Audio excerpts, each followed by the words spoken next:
Donna? We'll go ahead and call the Ellis County Public Building Commission meeting to order. Donna, please call the roll. Commissioner Butch Schleier. Present. Chair, Commission Dean Hazelhorst. Present. Commission Destin Roth. Present. All present, you have a quorum. Thank you. Any changes to the order, to the agenda this evening? None? None?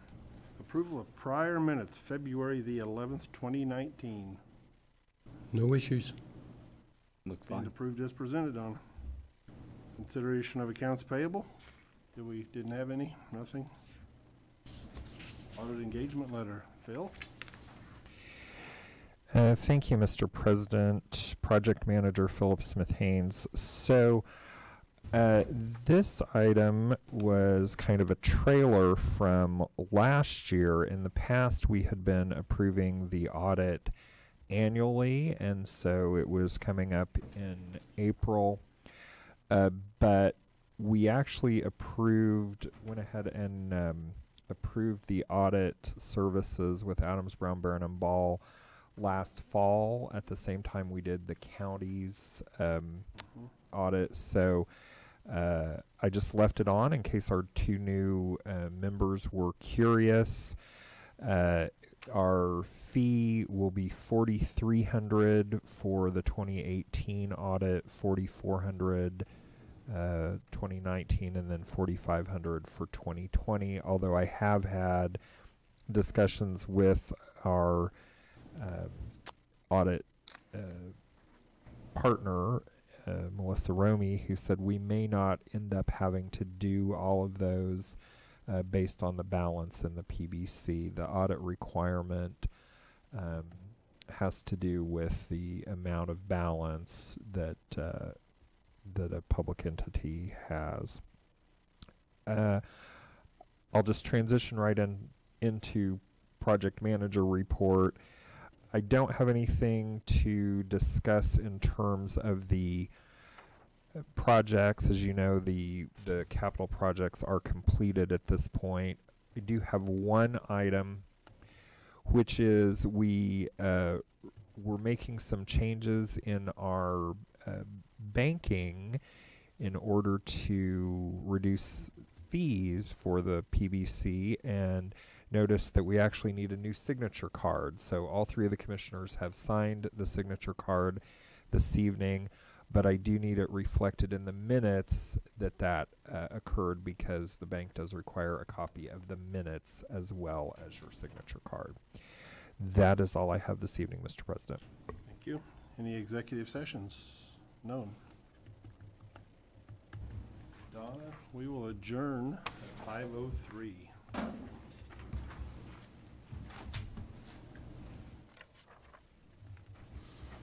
Ready again? We'll call the Ellis County Commission meeting to order. All rise for the Pledge of Allegiance. I pledge allegiance to the flag of the United States of America and to the republic for which it stands, one nation, under God, indivisible, with liberty and justice for all. Thank you all. Donna, please note that my fellow board members / commissioners are still present. Any changes to the order of business this evening? I believe we have one executive session, correct? Correct. Anything else, guys? None? Approval of prior minutes, April 1st, 2019. Any additions, corrections? None? I've seen nothing so far. Yeah, I haven't had those. Have you got those minutes emailed to us? They were sent out. Feedback came back Did you? Okay. from Phil. I never got any. You never seen them? You It was guys, right after the meeting. you guys want to wait till next week and you can Yeah, look at them? we better. Okay, All these things. I've seen them. Okay. Okay. We will move on to consent agenda. Need a motion to approve items A through G. I move we approve consent agenda items A through G as presented. I'll second the motion. We have a motion and a second to approve the consent agenda. All in favor say aye. Aye. Motion carries 3-0. Issues from persons not on the order of business this evening. Do we have anyone? Neil? I'd just like to thank the county for the good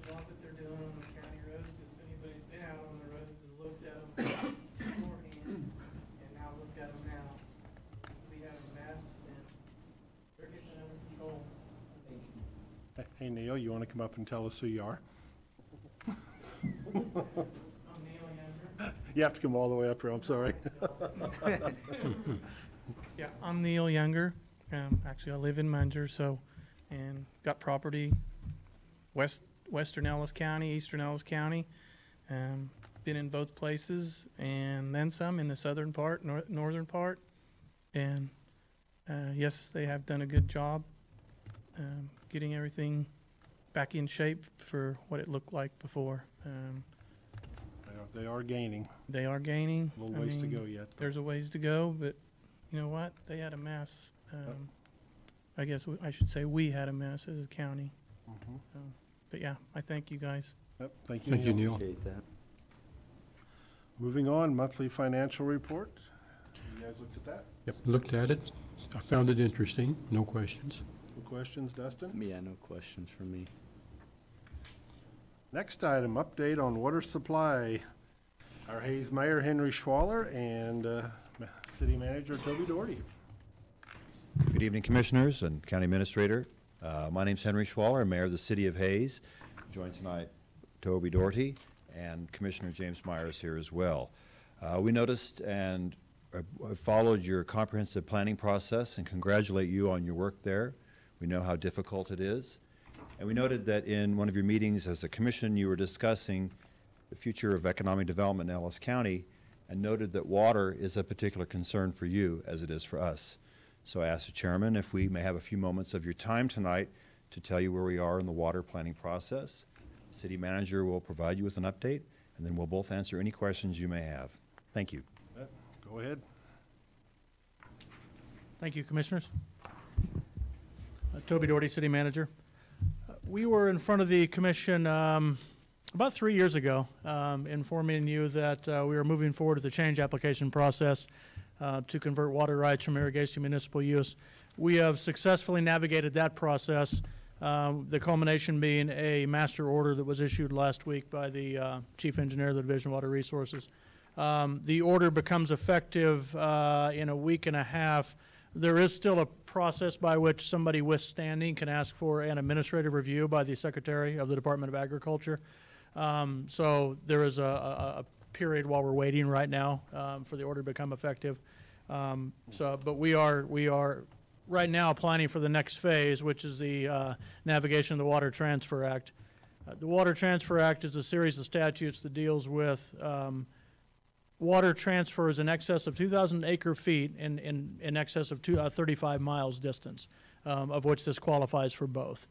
And the Transfer Act is a series of statutes that calls for the convening of a three-person panel that consists of the Secretary of the Kansas Department of Health and Environment or their designee, which they have designated the Director of the Division of Environment, the Chief Engineer of the Division of Water Resources, and the head of the Kansas Water Office.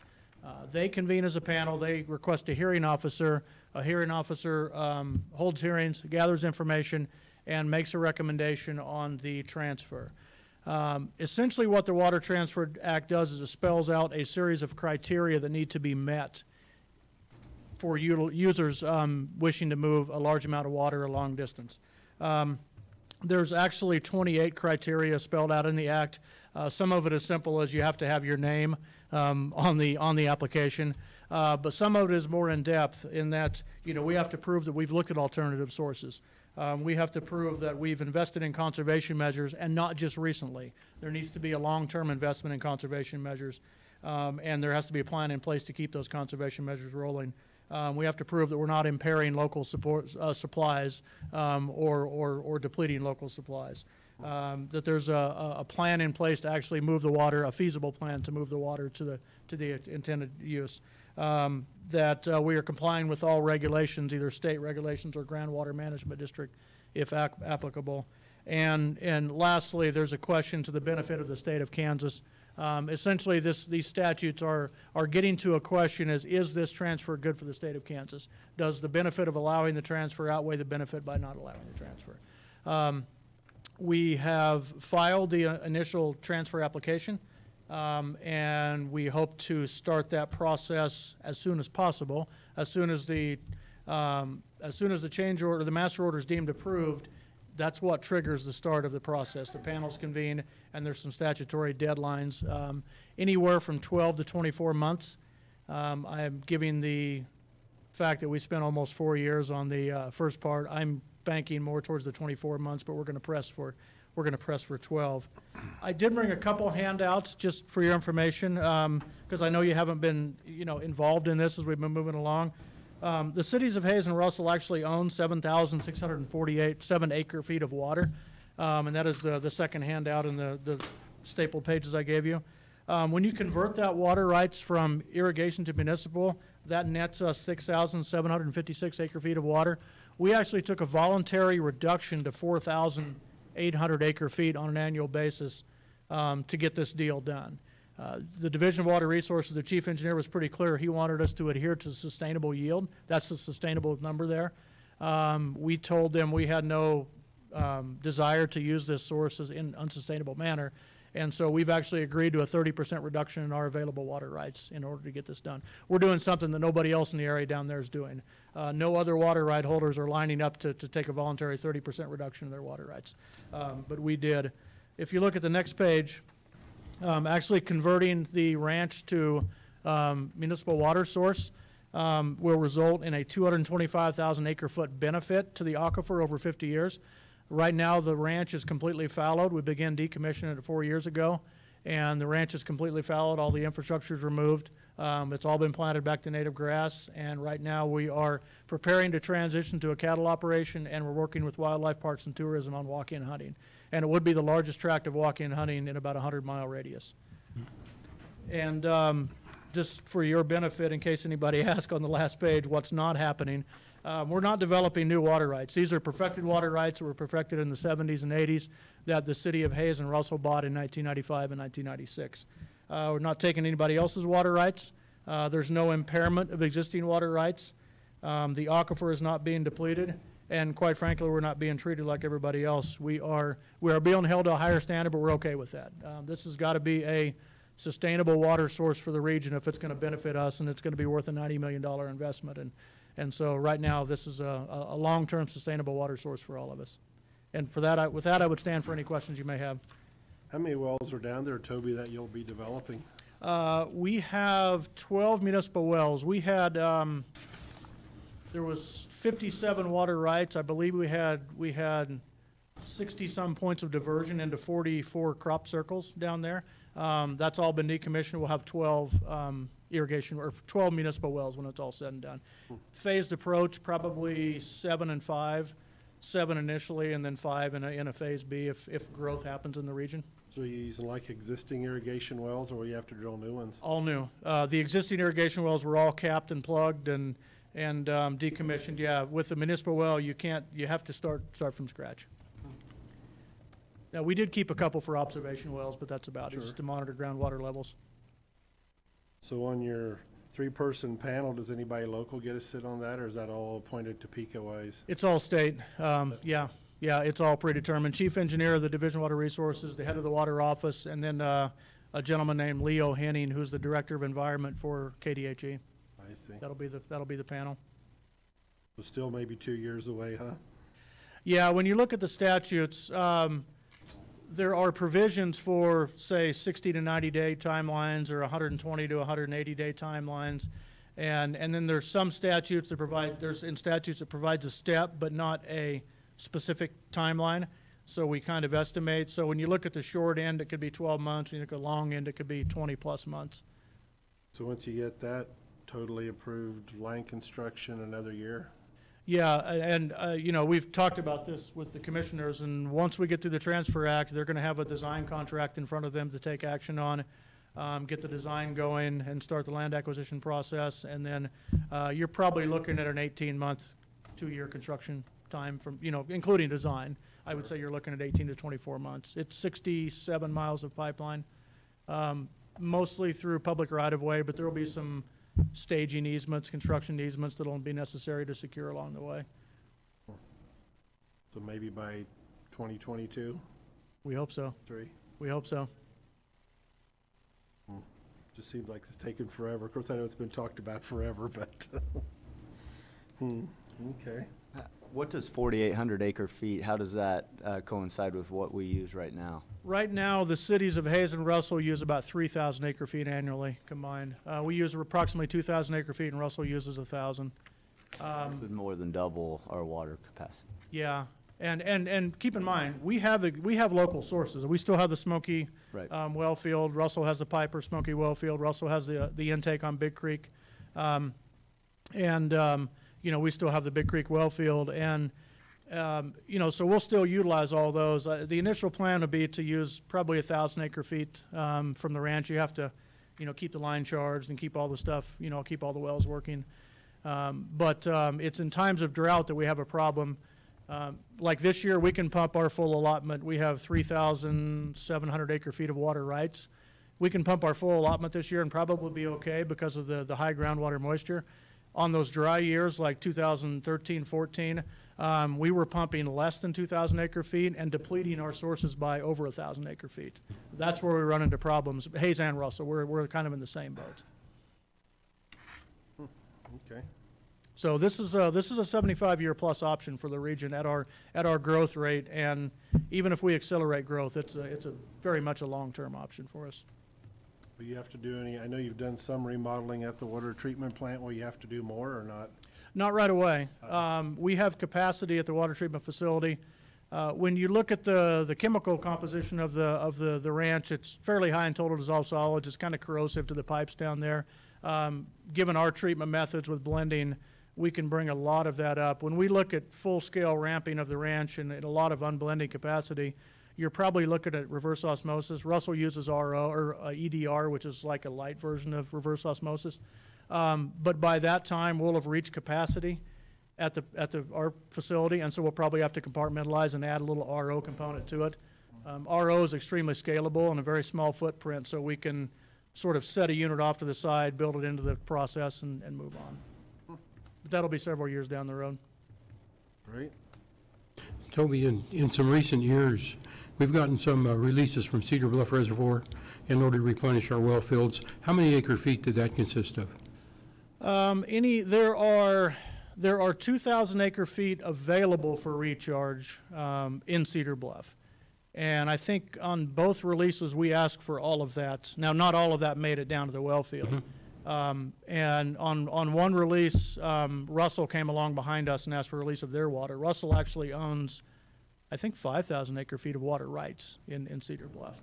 But the problem is they have to get it past our well field, and if you know anything about the Smoky Aquifer, it's very sandy and it depletes very quickly, and so it takes a long time to get through our well field. The release we did 4 years ago was about perfect. The water essentially ended as it hit our last well. Russell asked for a release, and it just kind of barreled through our well field and then topped up their well field at Pfeiffer. So that would actually still be available if necessary, but Cedar Bluff's it's not a reliable source. I don't know if that water is there right now in the recharge pool, given the accounting system they have for water. Russell's accounting is lower than that recharge pool accounting, so they would have water before we would have the ability to call for water.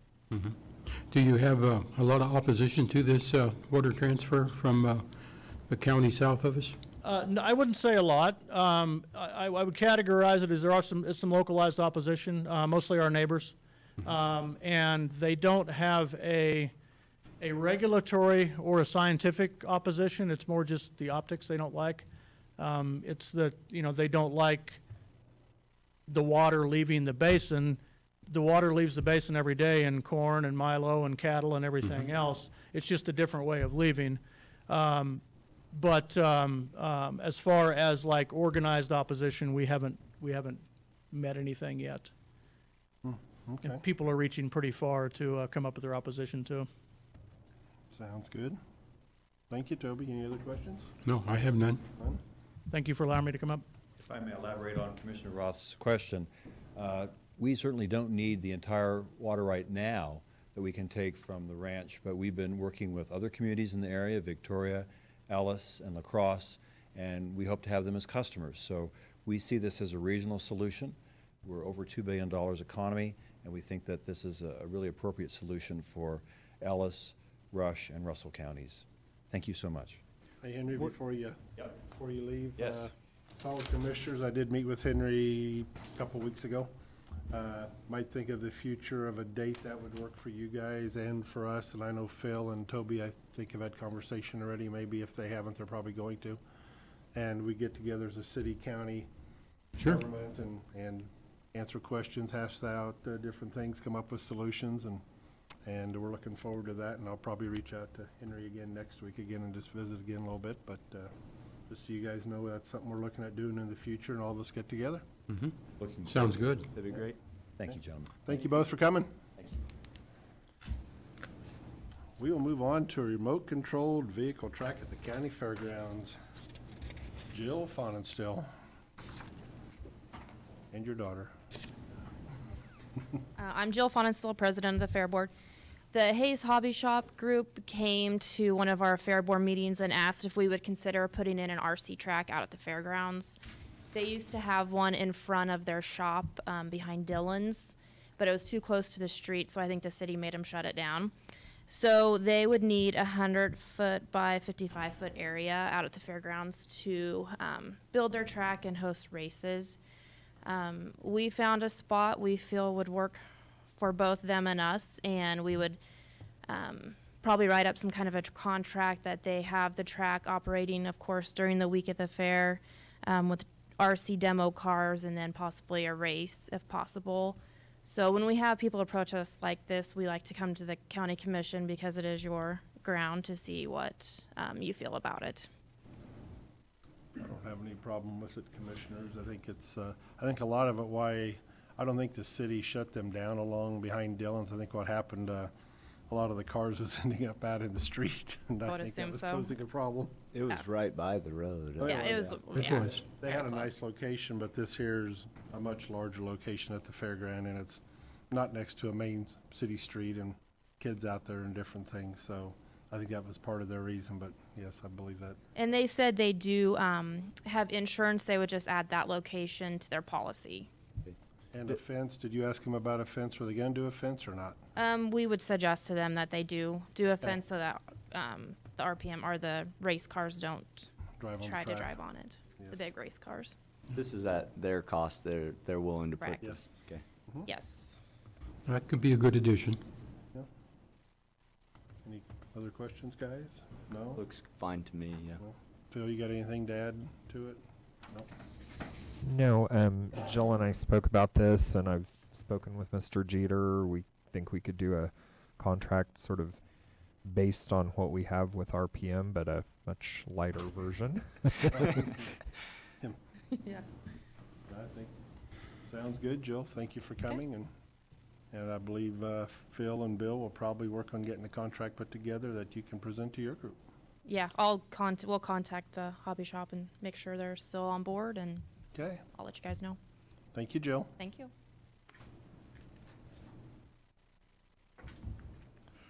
Valuation update, Lisa?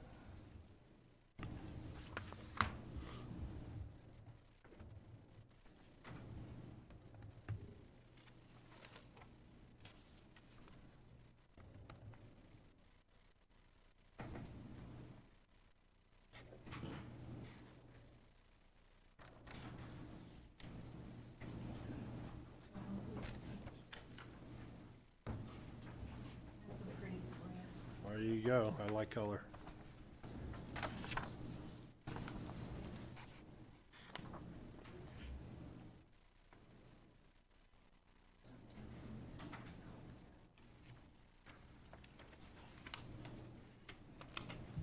Lisa Ree, County Appraiser.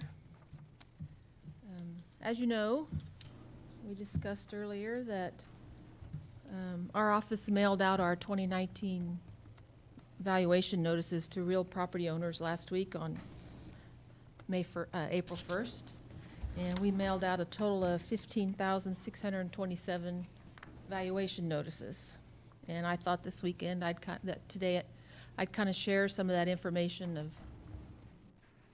of what those valuation notices consisted of. And instead of throwing a bunch of numbers at you, I got you some simple graphs here that maybe will make it easier to understand. You can see on the first page of the graphs, I've given you the appraised values, taxable values, and then the assessed valuations. And as you can see, the appraised taxable valuations have increased this year so far. Now, we haven't started our appeal process yet. We'll start next week, so most likely we'll see a little decrease in valuations from 19 because of the appeals. But overall, so far, we're still up a little bit.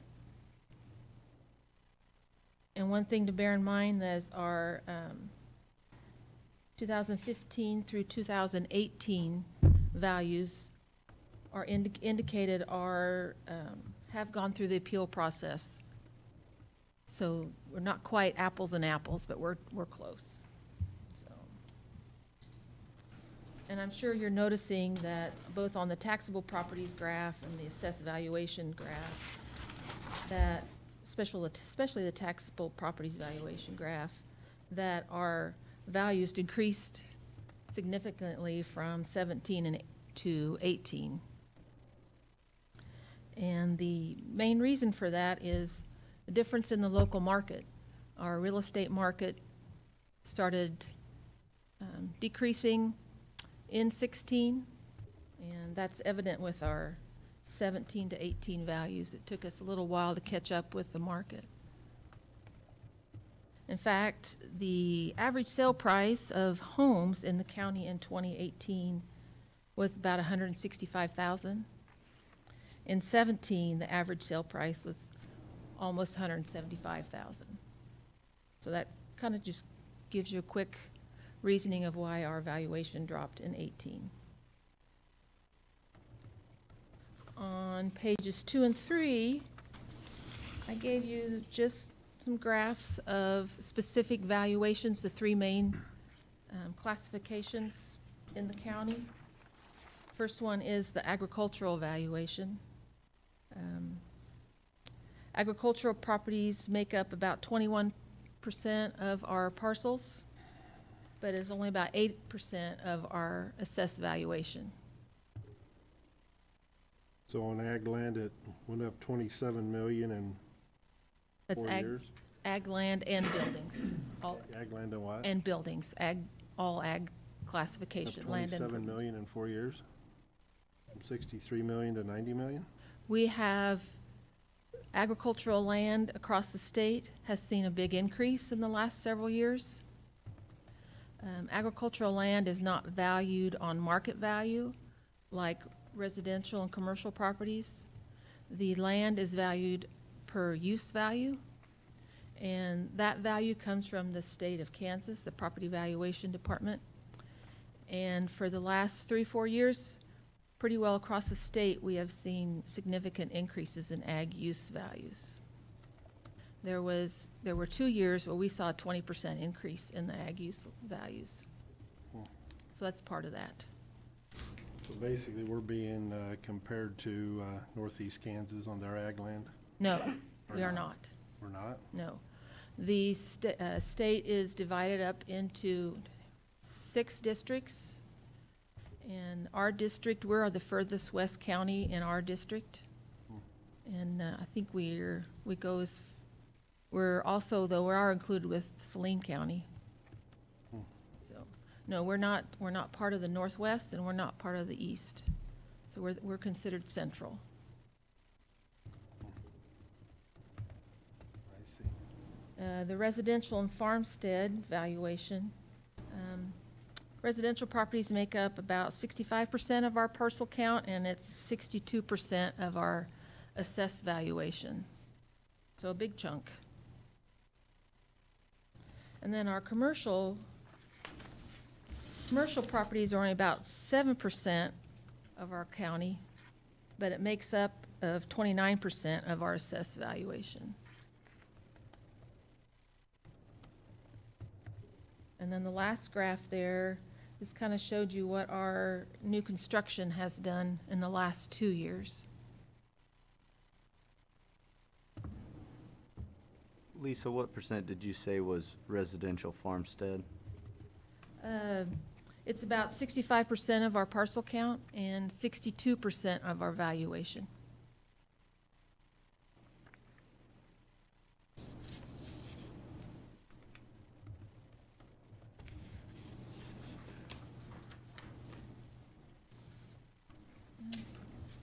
And the appraiser's job is to set a market value for the real estate.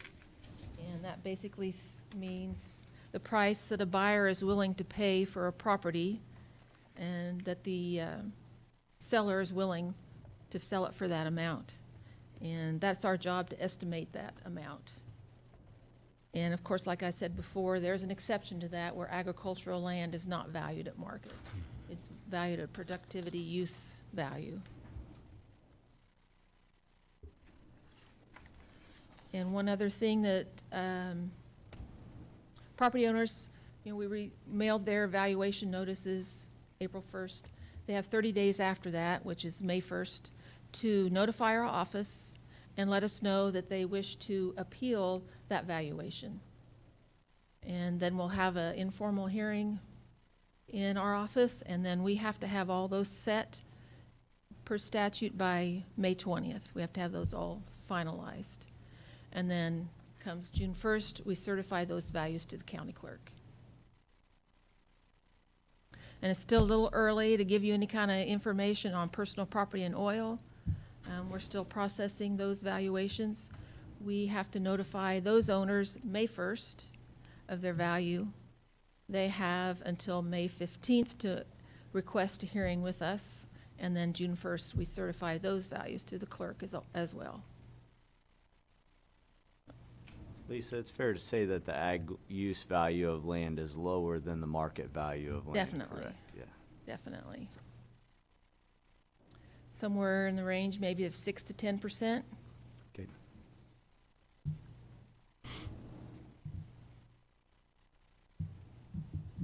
That's all I had. If you had any more questions. No, nothing for me, not at this point. None from either. Thank you, Lisa. Okay, you're welcome. Next item, options for countywide sales tax. County Administrator. Thank you, Mr. Chair, County Administrator Philip Smith Haynes. The appraiser's presentation was a great lead into this, as the County Commission has discussed a couple of times. Our major revenue source for operation of county government is the property tax, which is based on those values that Lisa sets for us. So as an alternative to that, the Commission has discussed a couple of times the idea of a sales tax, which is utilized by some of the cities in our county, but not utilized on a county-wide basis. The state statutes do provide for a countywide sales tax. A general countywide sales tax can be set in 0.25% increments up to a maximum of 1%.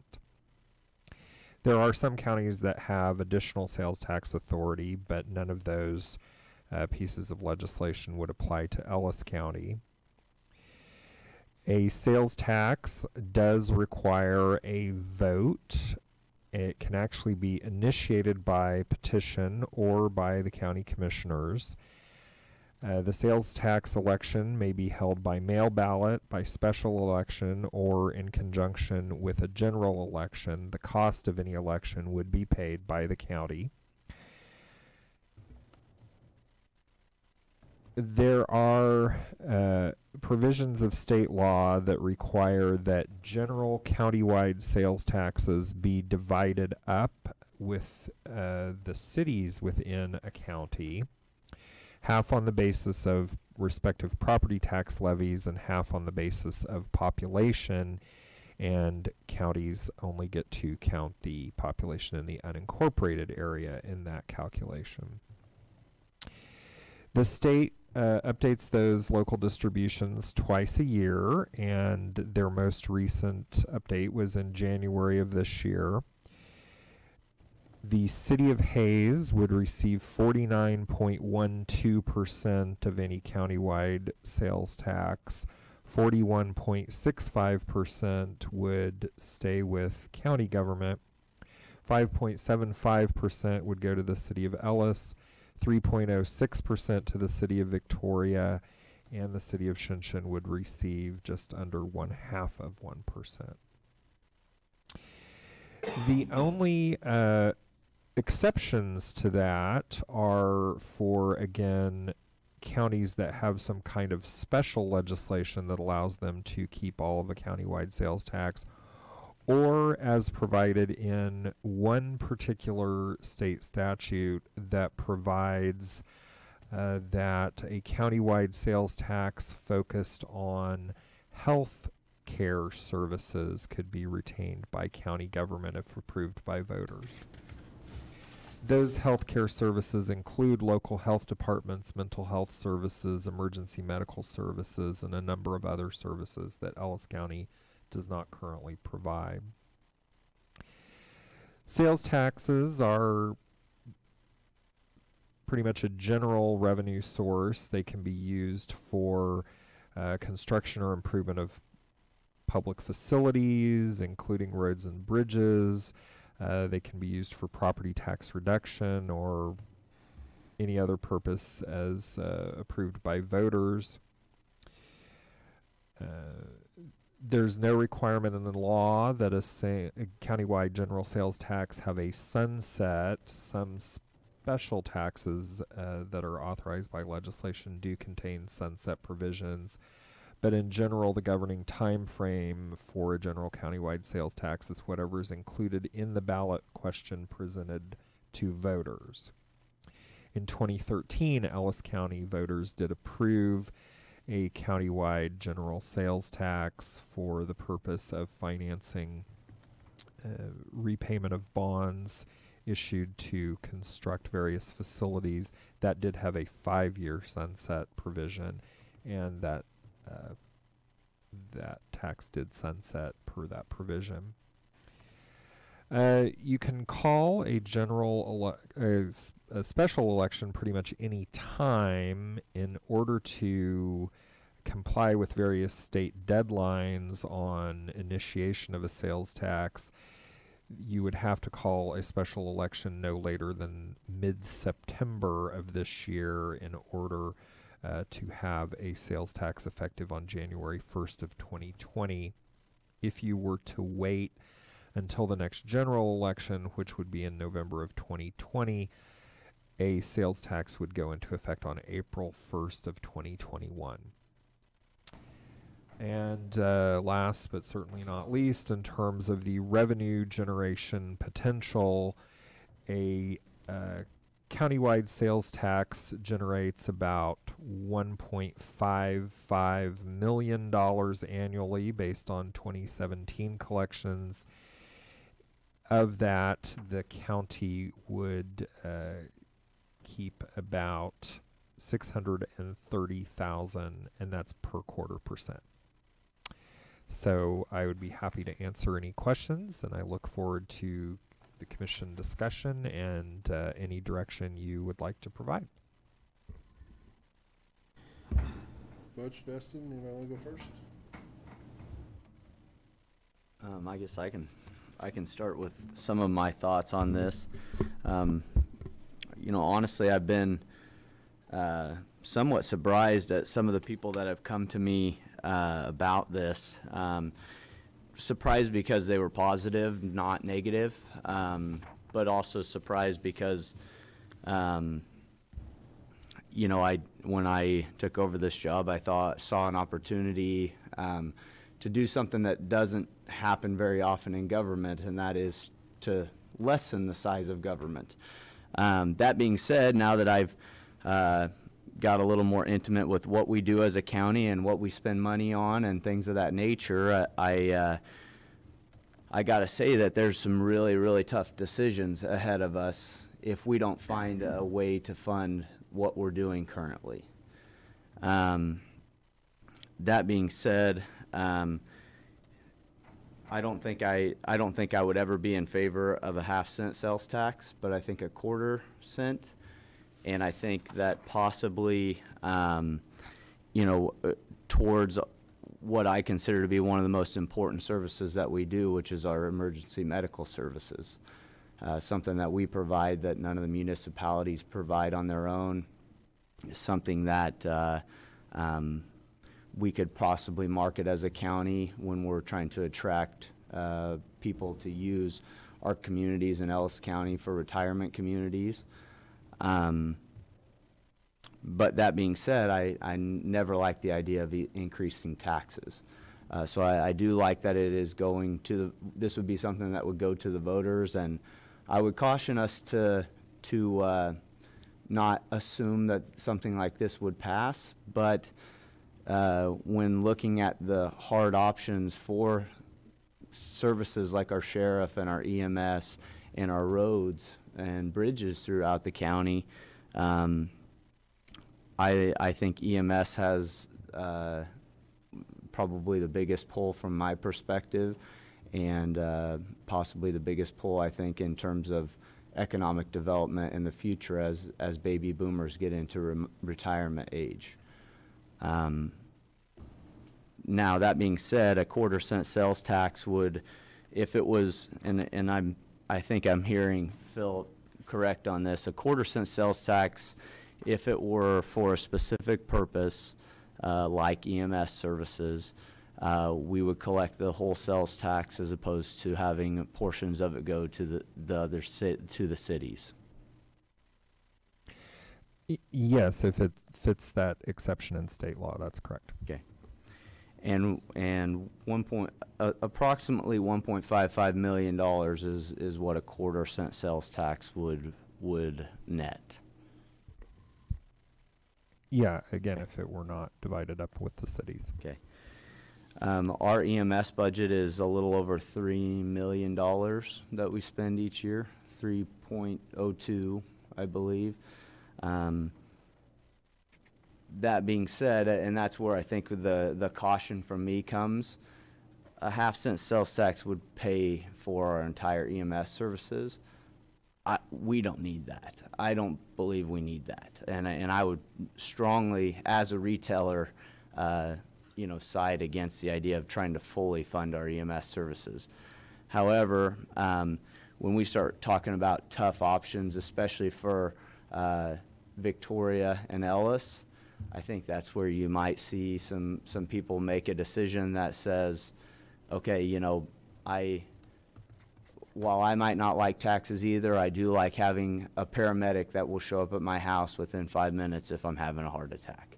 So that's where my thoughts are on it, and you guys can tell me if you are completely on a different base or not, but I think that would be one of the simplest solutions that I kind of pulled from this option.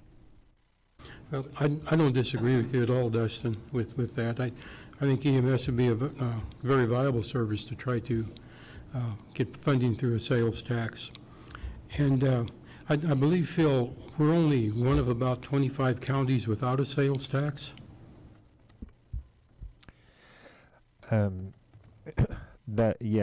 think it's actually more like 17 or 18 counties. Okay. I didn't count in the most recent listings on the state website, but it's the vast majority of counties have sales taxes, yes.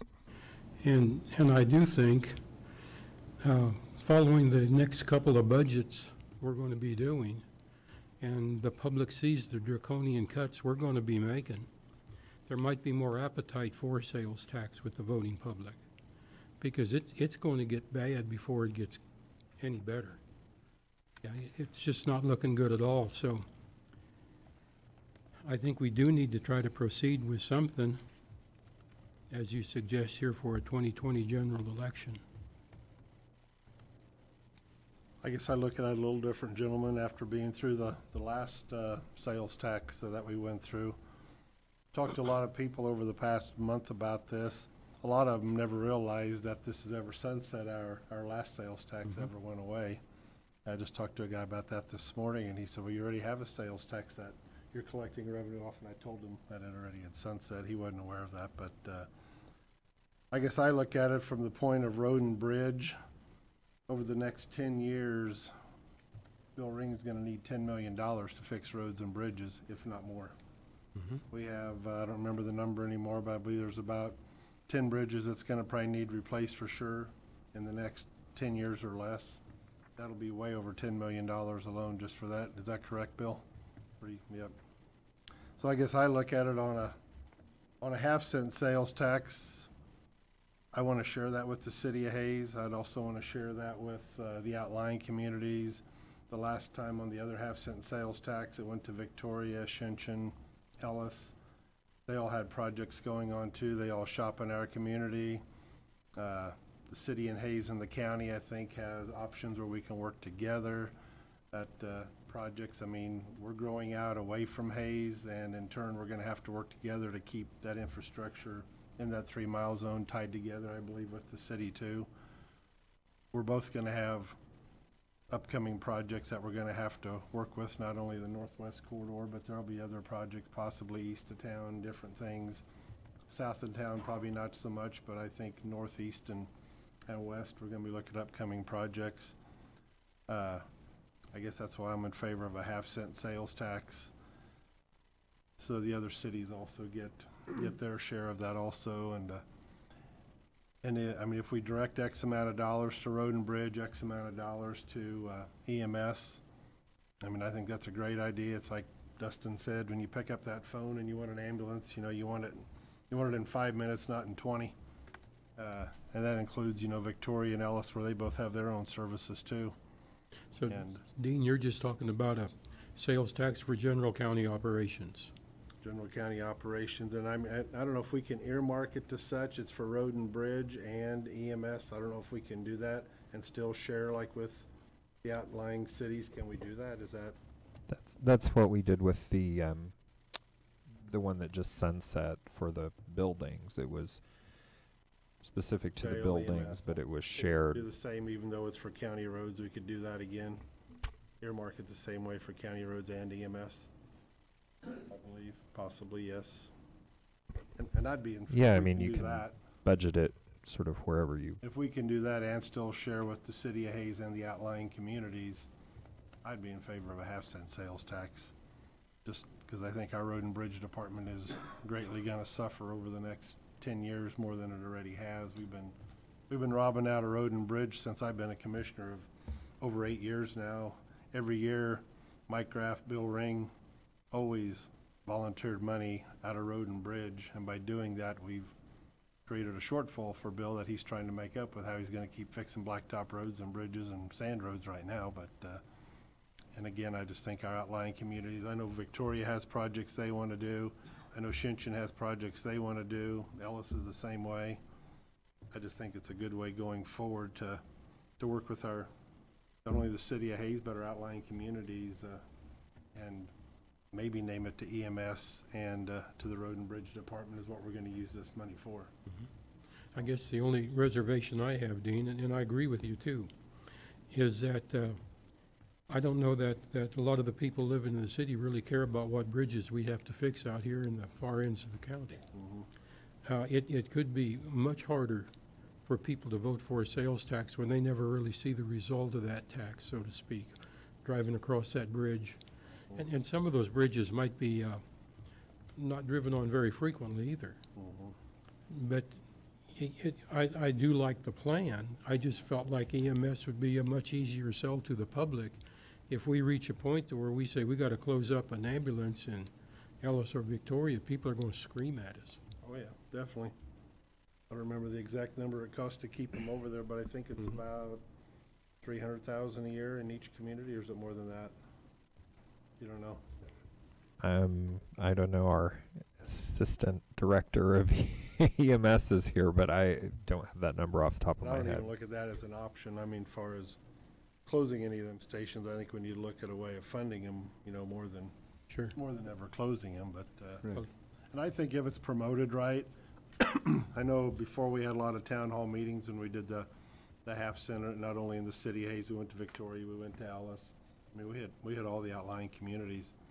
and promoting the sales tax. And I really think if we have a good plan going forward, working with the city of Hayes, working with all the other outlying communities, I think it's all about communication and being upfront with the people and letting them know what we're looking at doing. Maybe they don't go to the county very often, but the first time they go across country to Cedar Bluff Lake and they can't get there because we closed the golf course road because the bridge is out, I think that'll be eye-opening for even if they are residents of Hayes. And I think Hayes is small enough. I really think a lot of the people in Hayes drive a lot of our country roads, and I think, like say, if we sell it right, I think we'd have good support, but until we go out and sell it, we don't know that option either. Well, I agree with you. If we could share it with our neighbors, that's good. Like you say, they all have projects and uses for money. I'm not opposed to a half-cent sales tax. It's just a matter of getting the proper plan in place so we can get the buy-in from the public on it. And I think if we reach out to a lot of the people that are still currently on our county staff, when we did the selling of that, Tom Drees was one of them. He went to town hall meetings. Sheriff Harbin did. I mean, Phil wasn't here yet, but I know Phil would be glad to go sell with us. And I really think it's all in the presentation. And I think, again, if we work with our neighbors right here in town, I think it'd be a good place to start and go from there. And just to clarify, Mr. Chair, Phil will not be selling anything. Phil will be providing unbiased information to residents. Okay, there you go. Thank you very much. Along with all of us, we'll all be providing information. But last time it went really well, it did. I mean, we had a lot of county staff on board, and I think it went really well. I know we had a good turnout at Victoria. I know we had good turnout here in Hayes. We had good turnout when people were more, informed about it. And we had a lot of good questions. I remember that was asked. And Tom, I remember, how many town hall meetings did we do? Wasn't it about 8 of them over the course of that time, possibly? And I think Donna could probably go back and look. Probably still got a lot of them brochures around, don't we? Maybe. And we had 2 in Victoria. I think Shinshin, we only had 1, maybe. I was thinking just 1. So we probably had about 8 of them or so in the county, but again, it'd be. Were they well attended, Dean? They were. Now, the first couple, what I remember, not so much, but after we had like round 2, we had good attendance out at the Legion. I know that time everyone was, I'm going to say 100, 150 people. Victoria was well attended. Ellis was well attended. Shinshin, I don't remember. I went to that one. I don't remember, though. I was only thinking maybe 20, 30 people, but I may be totally wrong. But no, we had a lot of good questions being asked, and why we needed the facilities we thought we wanted to build. And I think it'd be the same thing. We got to have handouts on bridges and roads and promoting that side of it, and also for our EMS service that we provide. So that's all I have to say. I tell you what, my only concern with that is the same concern that I think Commissioner Schleier had. I think that's a tough sell. One, I think a half cent is a tougher sell than a quarter cent. I do like the idea of sharing with the other communities, but I also know that they have the opportunity to ask for sales tax and have their communities decide whether or not they're willing to take those sales taxes on for the specific projects. So I like the idea that you get it as close to local level as possible. The thing that I think is on a quarter cent that goes directly toward a vital function that we offer in the county, it's less of a tax. It becomes a $1.5 million free up of our capital in the county's budget. I'm not sure of the financial situation of Victoria, and I'm not sure of the financial situation of Ellis right now. I'm a little more familiar with the financial situation of Hayes. I think they all understand we have a serious financial situation. And we offer a service at EMS that the same dollar amount at a half-cent sales tax would essentially be an accounting issue at the county level, because we would be taking so many funds that would have gone towards EMS and freeing them up. That being said, it basically just gets us to balanced. We can't immediately start saying we have more money for roads or things of that nature where we get back into the same situation we're in. This is coming from a nearly 10-year retailer. It will be tough to pass a half-cent sales tax.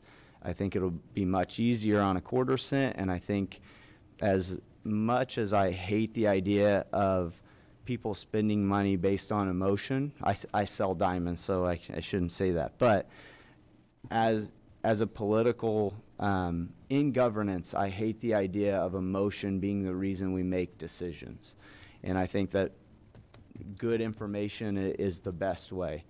Right now, the information that I'm trying to get past to everyone is that we cannot continue to offer the same level of EMS services unless we raise more money in the county.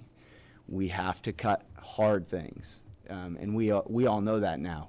In the coming 2 years, we have to. We've already started. So that would be my only concern. That being said, you don't need me. You know, you guys could go that direction. I just got to say, for my own purposes, the only thing that I felt was palatable as a retailer, as someone who, in your defense, Dean, when I talked about the surprise of the people that came to me and talked to me about this, it was a lot of oil producers. And so I think they understand the road and bridge problem in the county. It's people that I normally wouldn't think would come to me and ask for me to be supportive of a sales tax. But it's because they drive county roads all the time. They know the problem. But as Butch said, it's pretty tough to convince people that live in Hays, that barely ever go onto our county roads, to help pay for these things. And I just think you'd have a lot better shot if we tied this to a service that everybody has a potential to utilize. And in the meantime, we'll do what we're supposed to do as a county and take some of the resources that will become available to us, because we don't have that big expense at EMS, to try and take care of our roads better. You know, that's just my thought. Well, I do think, Dustin, that at some point, the people in the cities are going to realize they will be paying for those roads and bridges at the expense of other programs. Right. Because we're just mandated to maintain some of that. Yep. And it is going to come down the line where whether we have money to go around for all the programs, things are just going to get cut. And we can see that starting this year, and next year is going to be really bad. So. And I think also in the future, if we're not going to fund road and bridge and Bill starts closing miles of roads at a time, I think then you're going to see an outpour of support in the county, like what happened to our roads and why we're closing them. I don't care if we do a half-cent or a sales tax. I do care if we're going to share with the city of Hays. I do care if we're going to share with every outlying town. And the only way I will vote for a sales tax is if the city of Hays gets their share, Shinchin, all of them. I'll get a share. Ellis and Victoria, that's the only way I'll ever support a sales tax at all. I'm not going to single out. We're going to take it all and to a vote, because I think that's going to crash quicker than you can imagine. If we're going to say Ellis County is going to keep it all, that's going to crash. It may not, but I feel it's going to crash. Because why would Victoria vote for it? Why would Ellis vote for it? Why would the city of Hays vote for it? To keep their EMS service. You think they're going to vote for a sales tax just to keep EMS? That's the only thing I can think of. And you're going to share with none of the outlying communities, including the largest one sitting in front of us tonight? No, I mean, the thought that I had, and I guess that's maybe where I didn't get it across well enough, is that if the city of Hays wants to create revenue by a sales tax, they can do exactly what we're doing and have the people in the city of Hays vote on a sales tax if they feel like they have things that they would like to do. Although maybe the idea that we have them involved and the idea of selling it has some merit. I think either way that we would be well in line with the city's interest, which is sales tax revenue. They spend a lot of money to try and bring in retailers and create sales tax revenue. So either way, we would be aligning our interest. But my only warning is that a half cent seems less palatable than a quarter cent. A quarter cent just doesn't seem like much, and a quarter cent fixes a lot of our financial problems in Ellis County government. That's just my thoughts. Phil, if we do a quarter cent and share with the outlying communities, what would our take be at the end of the day? So it's about 630,000. That's based on the 2017 numbers. Sales taxes, of course, vary each year based on the retail environment, but yeah. So our share would be about 630,000, and the city of Hayes would get their share. Ellis, Victoria, yes. Our yeah, share. the city of Hayes' share would be a little bit higher than ours. Sure. About 660 or so, 670. Be the city of Hayes', okay. I think I'd be interested in, presenting this idea to the city commission, the Hayes City Commission, as they're the largest player in a sales tax, and get their feelings on it. At least at that point, maybe we can see if they feel that they need extra funds, and maybe their feelings on what they think might be easier to sell, as it is our Ellis County EMS service that shows up there at their house when they're having a heart attack. So out of that 630,000, you want to devote all that to EMS, is that correct? No, my thought is a quarter cent sales tax and directed towards EMS services only, and that would be a $1.55 million approximate revenue, all towards EMS, covering about half of their budget. It'd be 630,000 a year on a quarter cent. If we shared with the other municipalities. If we didn't, it'd be 1.55. Mm-hmm. But maybe that's the way we go forward. Either one of us, I'm sure, could go and present, what we talked about. We obviously have some city people in here that are now hearing our discussion. And I might make the point, this is something that's unique to three-commission government. This is the first time any of us have heard each other's thoughts on this. For instance, Commissioner Schwaller talked about getting to his meetings early and talking. That's something that we don't really get the luxury of. We have to wait till we get going.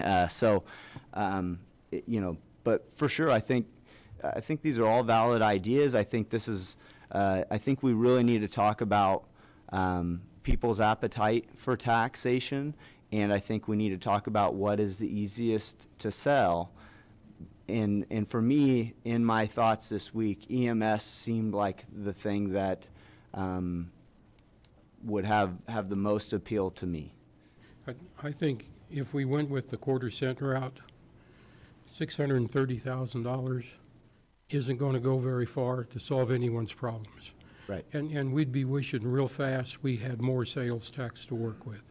Mm-hmm. So I would be in favor of pursuing the half-cent sales tax as Dean suggested. Right. What I'm saying is that if we direct it towards EMS, it's a $1.55 million revenue stream. It's double. That's if you don't share with the If you don't share. It's actually over double because the city of Hayes would collect half and we collect about 40%.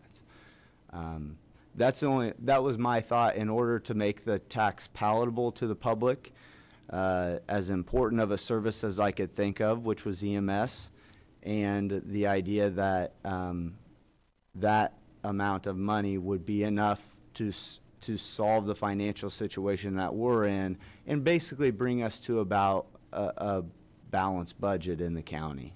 But are you getting back at the fact that you said you don't like people to basically vote on emotion or purchase on emotion, but when we're trying to scare them with the thought of maybe losing an ambulance, we're getting kind of emotional there.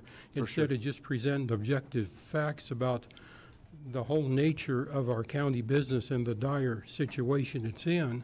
Right. You know, our bridges are crumbling and roads are an issue, and we got every department in this county has some issues. And we can bring out objective facts about all of those departments. Yeah.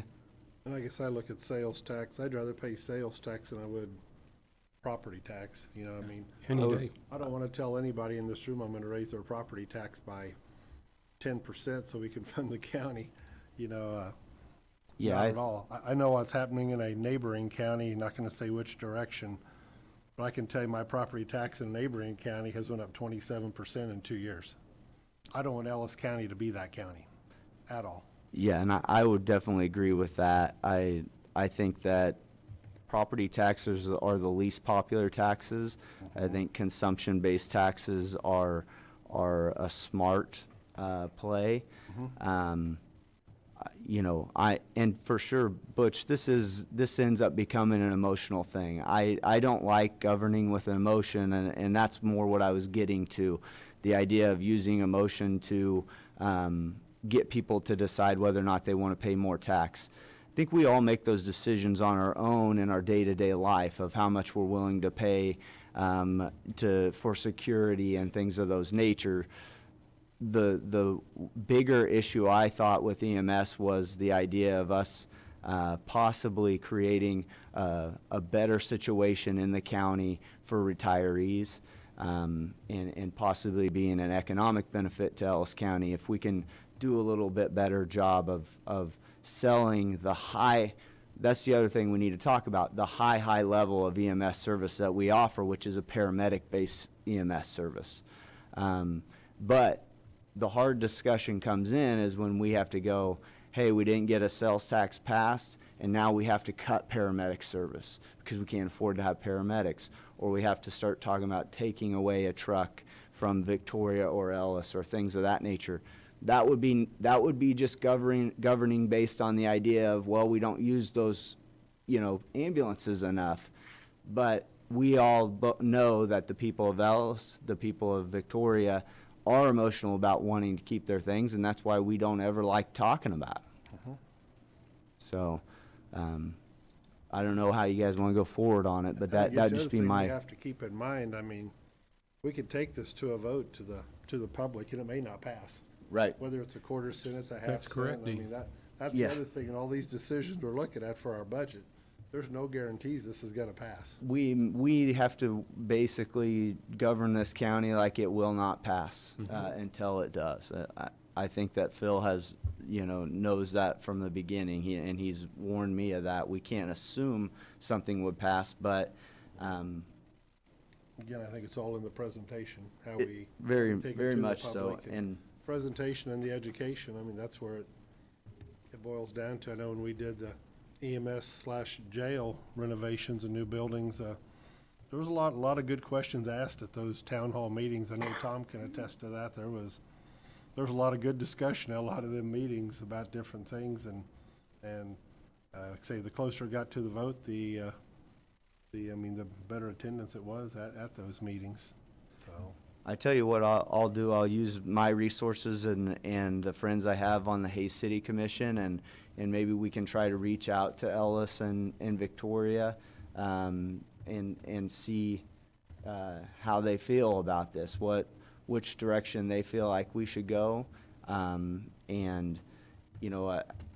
imagine that the answer from the two outlying communities outside of Hayes will be that they would like some of this sales tax. I just don't know that will be the answer from the city of Hayes. But I just don't know. I haven't talked to any of them about it. sure. Anything else, Butch? No, nothing from me now. Well, Phil, where would you like to take it from here? That's a great question. I think we need to reach out to our. Would you like me to initiate contact with the 4 cities, send them a letter? Is that I think outline a sending few out a letter different- would be fine. I mean, I know you talk to Toby, I think, on a weekly basis, maybe. I think I'd reach out to him and visit with him and he can visit with his commissioners also and get some feedback from them. And I think we could do the same from Shinshin and Ellis and Victoria.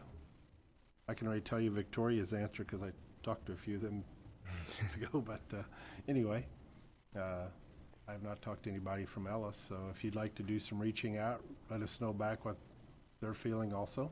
If they have any upcoming projects they may want to look at.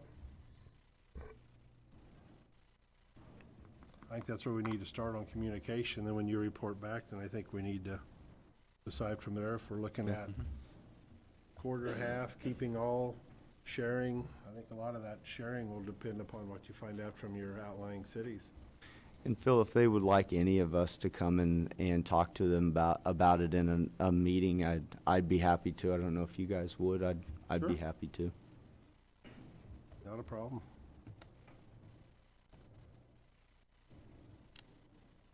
That would be fine. That good for you?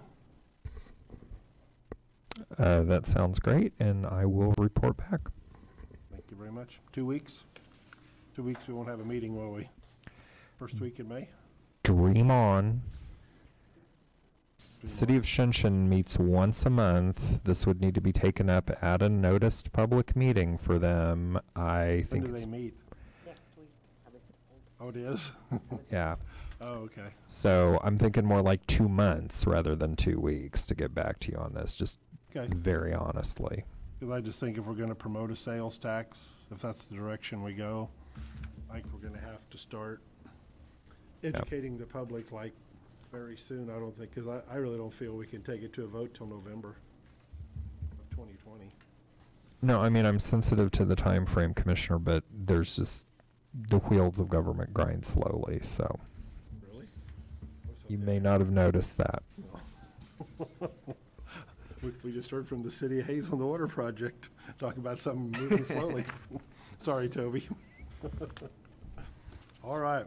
Is that all the discussion on that? Yeah, that's Everybody's fine. happy? Okay, we'll move on. Mr. Bill Jeter, County Council report. Thank you, Mr. Chair. Bill Jeter, County Councilor. Just a quick update on the current tax foreclosure litigation. I've got a hearing for default judgment set tomorrow afternoon, and if it goes as anticipated, I expect that we will have a sale sometime toward the end of May or first part of June. And I will keep you updated on that. I think the only issues that exist at this moment based on answers that have been filed is priority of liens, Okay. which should not be a problem for our tax lien, which is a first and prior lien. So I will further provide an Does our tax lien take update. precedence over, like, if they have a bank lien against the property? Absolutely, over anything. Our tax lien goes first? Yes. Okay. Thank you. Some of the answers don't quite understand that, so hopefully we'll get a favorable direction from the judge tomorrow. Okay, thank you. Mm-hmm. Move on to our County Administrator, Philip Smith-Haynes. Thank you, Mr. Chair. I just wanted to alert the Commission to an interesting opportunity. I attend a meeting quarterly with some other folks, and tomorrow the Lieutenant Governor is going to be in town and apparently going to have coffee with us. The reason I'm bringing this up to the Commission is because I believe the reason that the Lieutenant Governor is in town has to do with the Governor's policy priorities. In particular, the Lieutenant Governor is doing a listening tour of different hospitals around the state regarding Medicaid expansion. So I know Medicaid expansion is a topic of much discussion, and I'm not going to be in a position to say whether it's a good thing or a bad thing for Ellis County, other than I will say that, of course, we're supportive of Hayes Med, and that the KAC has included it in their legislative platform. But I did want to bring that up because that does beg the question of whether the Ellis County Commission should articulate legislative platform on an annual basis. I know many other communities do that. That's not something that we have taken on here in the past, but KAC is offering a course on that in June, and I've signed up for that. So if there's interest among the commission in formalizing that as we go through the summer, that might be a good opportunity for that. So, but if you hear that anything that I said anything positive or negative about Medicaid expansion, I just wanted you to know the context. Okay. Commissioner reports. Dustin? I actually have a kind of a neat announcement. I don't know if many people have seen it, but I was actually selected to be a part of the Leadership Kansas class 2019. Our first session is next week on Thursday and Friday, and then it's really tightened up things with my commission stuff too, because we've just talked about a few luncheons and things like that where I'll be out of town typically about 3 days every month to go on these Leadership Kansas classes. So I'm excited about that. It's quite the honor and privilege, and I'm expecting to learn a lot about our great state. And then I did get a chance to talk with Ed Harbin about touring the jail a little bit, possibly being there on an evening when they run the jail a little bit, and then might be getting to go out with one of our deputies and ride around in a police car. And I was told to bring my phone in case it got too much for me, so that I could get out of there and have my wife pick me up. But so that's exciting. I'm excited to see, you know, the inner workings of what we do at the jail and the sheriff's office. So that's all from me. I have no report. I have leadership training for Workforce One. I'm guessing Phil went through that when he was on there. Maybe. Did you go through that? Executive board training and leadership training? I was not on that one. I was on the one that Butch is on now. You're on the one that Marcy was on. Oh, that's right. Marcy was on there. So that's coming up here in May, and then we have another training in June again. So looking forward to that. So that's all I had. We will move on to executive session. Yeah, I move that the Board of County Commissioners go to executive session for the discussion of acquisition of real estate for the potential property for landfill expansion. And Administrator Phil, Bill Jeter, and Bill Ring should accompany us, and we should be there for about 10 minutes, so till, let's say, 6:30. I second that motion. We have a motion and a second. All in favor, say aye. Aye. Aye. Aye. Motion carries 3-0. City of Hayes, thanks for coming. Yep. Neil, everyone else, thank you for coming.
Unless thought we were gonna do anything. I know. Well, I guess for all the suspense for those who waited, no action.